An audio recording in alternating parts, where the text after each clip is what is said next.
Hello दोस्तों, नमस्कार, प्रणाम। मैं खुशबू मौर्य अपने चैनल पे बहुत मजेदार सोहर उठार गीत लेकर आए हैं। उम्मीद है कि आप लोग को पसंद आए तो कमेंट बॉक्स में जरूर बताइएगा। नहीं पसंद आए तभी आप लोग कमेंट बॉक्स में बताइएगा और ज्यादा से ज्यादा ये गीत को आप लोग शेयर करिएगा। चलिए सुनाते हैं सोहर उठान गीत। आप लोग शुरू से अंत तक ये गीत में बने रहिए, बहुत आनंद आएगा।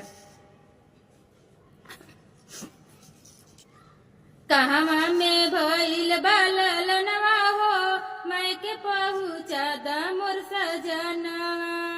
कहवा में भइल बालनवा हो, मैं के पहुँचा द मोर सजनवा। मैं के मेरा हाथी ता मामी से कहती, मैं के मेरा हाथी ता मामी से कहती।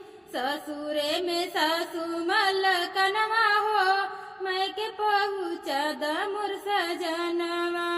ससुरे में सासू मलकनवा हो, मैं के पहुँचा द मोर सजनवा।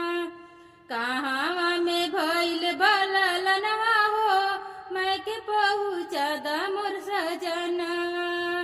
कहवा में भइल बालनवा हो, मैं के पहुँचा द मोर सजनवा।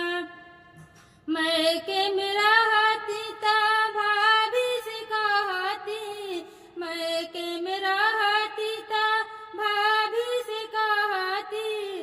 ससुरे में जेठनी अलगवा हो, मैं के पहुँचा द मोर सजनवा। ससुरे में जेठनी अलगवा हो, मैं के पहुँचा द मोर सजनवा। कहवा में भइल बालनवा हो, मैं के पहुँचा द मोर सजनवा। कहवा में भइल बालनवा हो, मैं के पहुँचा द मोर सजनवा।